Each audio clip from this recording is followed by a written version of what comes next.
Hey everyone, welcome back to Noiseberry Games. Welcome to another top 5 of 2021 video. In this video, I'm going to talk about my top 5 albums of the year.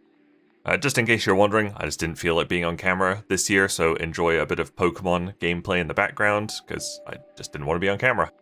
So this is going to be the same format as the top 5 games videos. I'm going to go 5 to 2, do my honorable mentions, and then do my album of the year.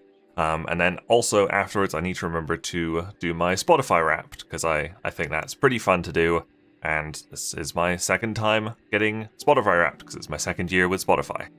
Just in case you don't know, I mostly listen to metalcore music, so it's going to be pretty predominantly metalcore, this list will be, but I've varied it a little bit. And just before we get started, I'll have a link to a Spotify playlist in the description of all the albums, all in one playlist that I talked about in this video. So starting at number 5, my number 5 album of the year is actually an EP, not a full album, but it was so good I had to put it on the list. It is Z2 by The Devil Wears Prada.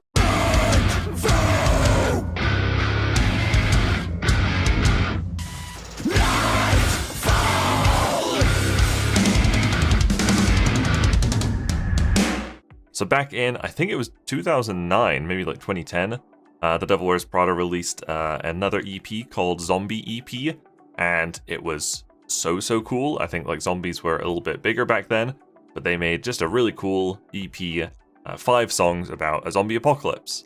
And then this year, because I guess they had a bit more time due to not being able to tour, due to quarantine, they recorded a follow-up to it. And I had my doubts about it because I really like their last album, The Act, which was last year, I'm pretty sure. But it was quite different to their old music. So I was a little worried about them coming back to the zombie theme, especially to make a sequel to it, like 10 years later. But it turned out awesome. 5 more songs. The theme of the album is a bit more like the zombie apocalypse has happened, and this is what's happening to people after that. Whereas the first EP was a lot more like when the zombie apocalypse first happened. But yeah, 5 out of 5 great songs. That's probably why it's made the list, because there are no songs I would skip on it. It's just so good. Really loved it. It's also a lot heavier than The Act, so if I'm sure people weren't complaining about the heaviness of The Act or the lack of heaviness on The Act if I recommended it last year. But if you wanted more heavy, Z2 is a bit heavier. Coming in at number 4 is Kin by Whitechapel.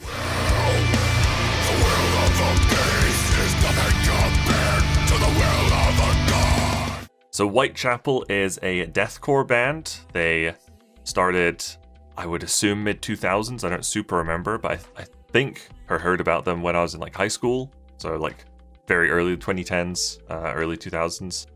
But for this and their previous album, The Valley, they kind of drifted away from deathcore into, I call it something like progressive deathcore.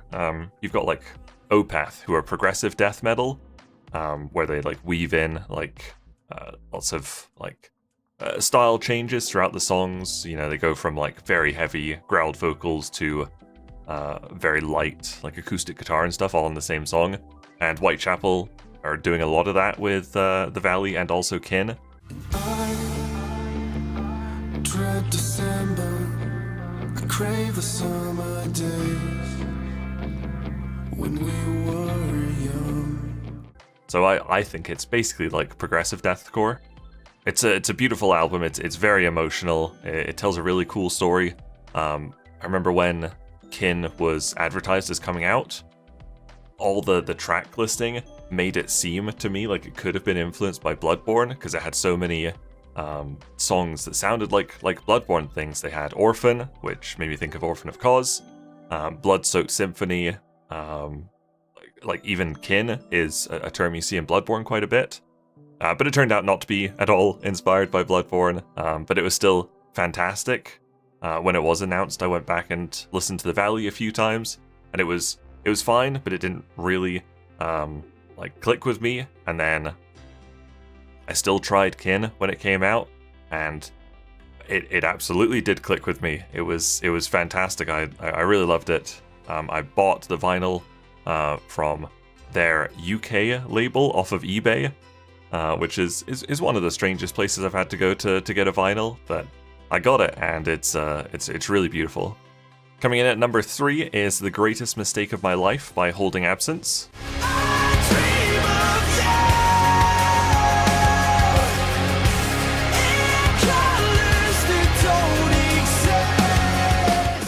This is a post-hardcore album, so we've kind of run the gamut of the 3 genres I listened to so far.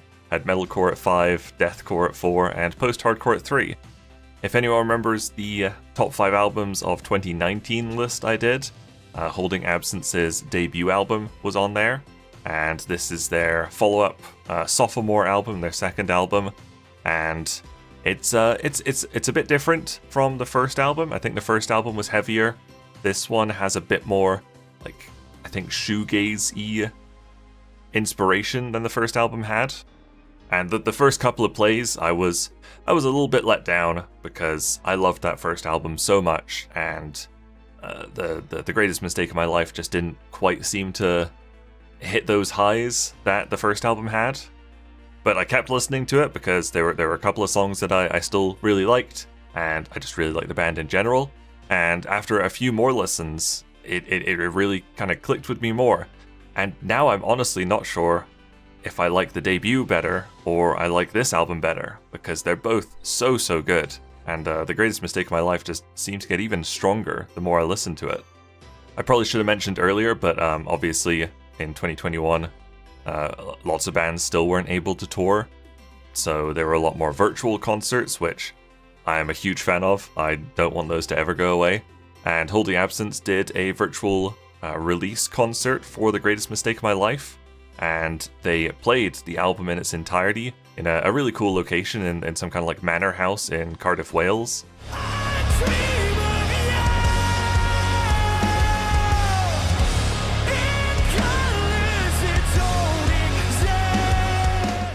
And just being able to hear like slightly altered versions of the songs on Greatest Mistake of My Life, I think made me like the album even more.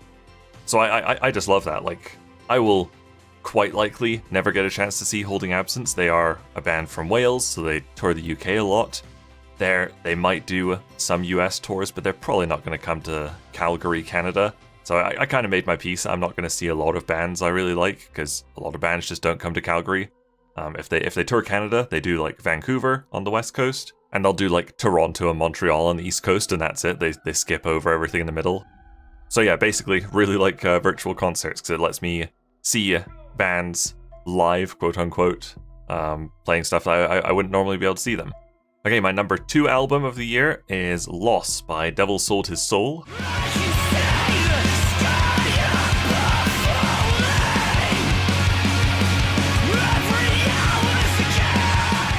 This is a band that I had honestly never heard of before this year.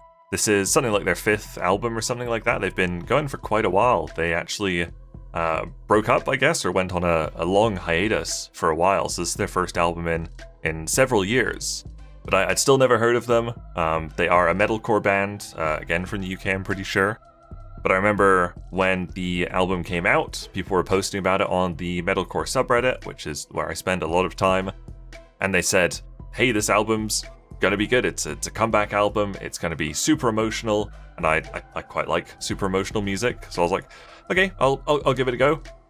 Gave it a couple of listens, and I thought, it's fine, you know, whatever. I'll listen to it a couple of times and probably forget about it. And I did.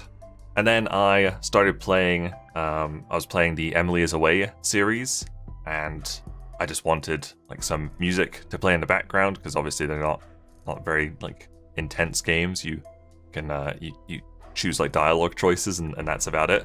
So I just wanted some music to put on in the background, and I thought, I've only listened to this album a few times, let's just pop it on.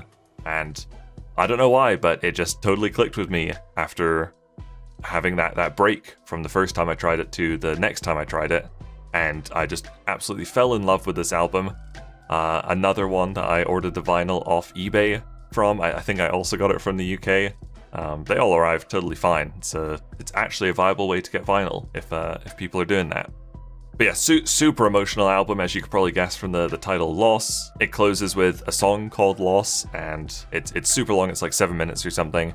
But very emotional. It builds really steadily. Like, it starts with very soft piano and kind of like lower singing.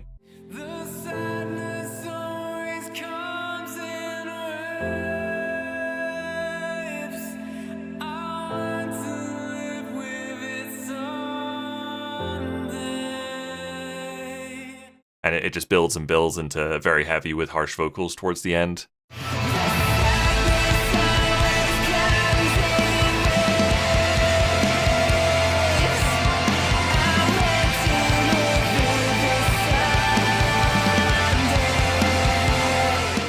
And that's awesome. I love that. And the album also really reminds me of playing Persona 3, because I played that this year, and there's a lot of roaming around dungeons without having to like read dialogue or anything. So like whenever I would get into a dungeon, I would just pop a vinyl record on and listen to that.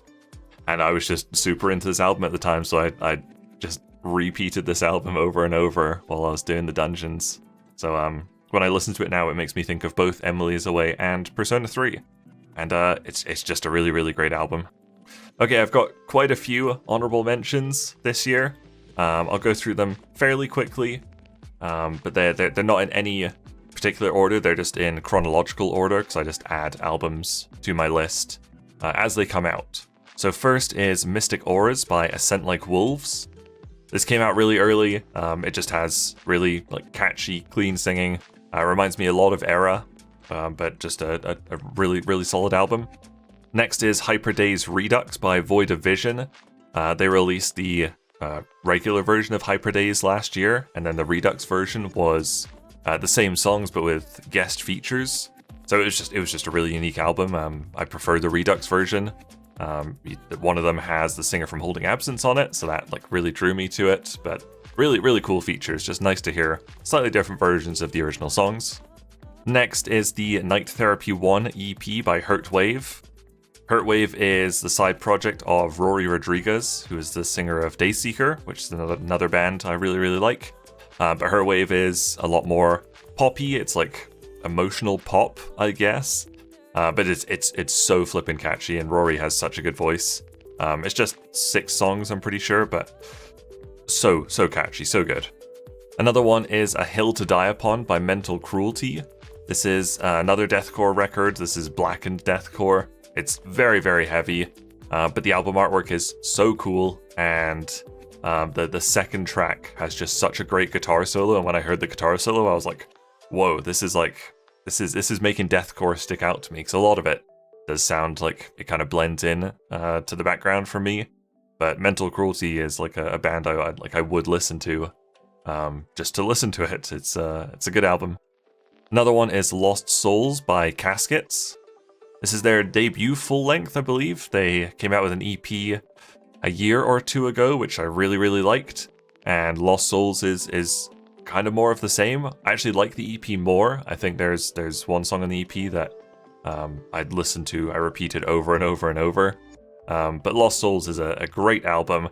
Again, just very catchy metalcore with lots of clean vocals. It's good stuff. Next is In the Court of the Dragon by Trivium. This is, I think, Trivium's best album since 2009's Shogun.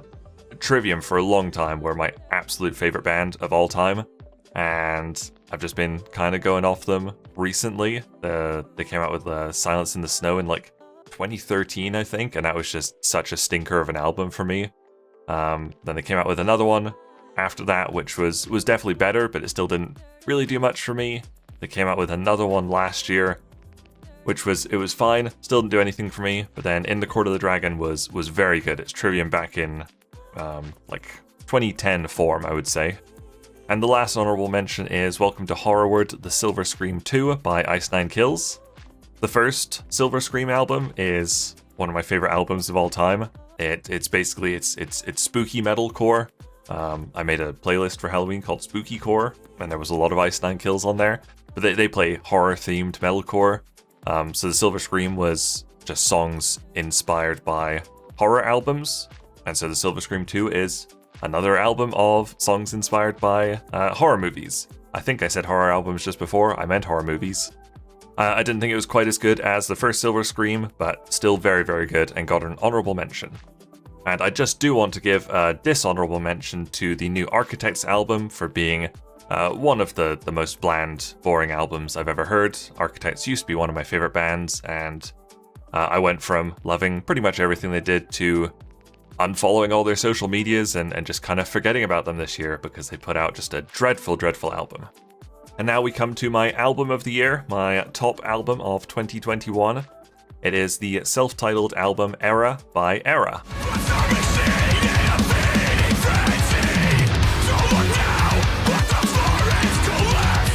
When this album came out, I gave it a couple of listens and it instantly went to the #1 spot of my albums of the year.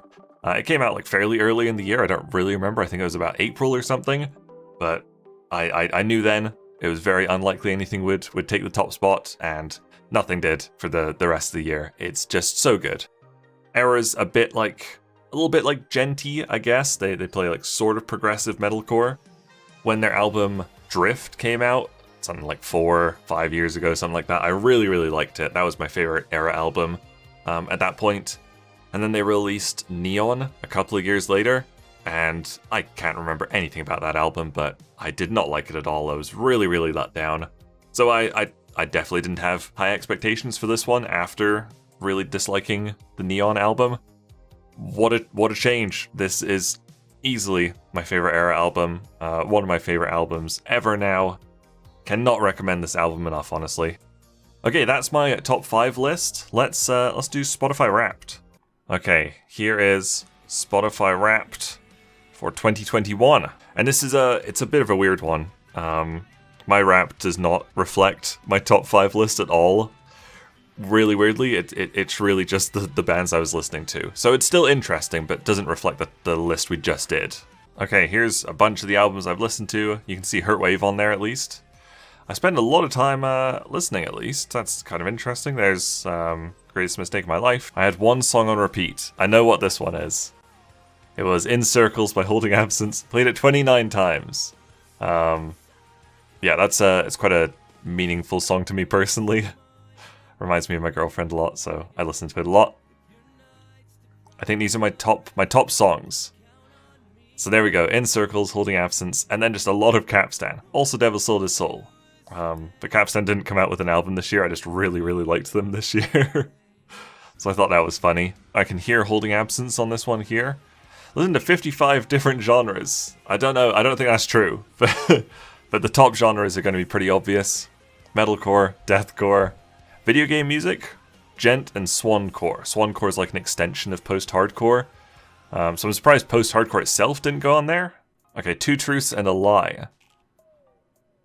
I mean, we know I listen to In Circles a lot. So I thought probably sports was the top podcast topic, so I listen to wrestling podcasts a lot. But obviously it was music, because Cover Me is the podcast I listen to the most. Okay, here's my top artists. It was Capstan. I just went crazy for listening to them this year. Like I said, they didn't come out with any... Oh, they did come out with a new album this year. But yeah, I listened to them a lot. And The Wreath and the Follower is just an old song that I listened to a lot, apparently. I just shuffled them a lot this summer. They were definitely my summer artists this year. I think these are my top artists. Yeah, so #1 is obviously Capstan. Dance Gamma Dance, that's the Swancore. Iceland Kills, Silverstein, more post-hardcore. I don't know why Persona was on there. I listened to it a fair bit, but not enough to make my top 5 artists, but obviously I did. So yeah, that was fun. That was my Spotify Wrapped. And there we go, I think that's everything. If you want to leave your top 5 albums in the comments below, that would be awesome. Love to read them. Love for people not to recognize most of the music on here, I'm sure. But I love talking about my favorite music. So I think I'm entitled to 1 video a year doing it. So I like doing this. Thank you guys very much for watching. Make sure you leave a like and subscribe if you enjoyed this, and I'll see you guys later. Bye!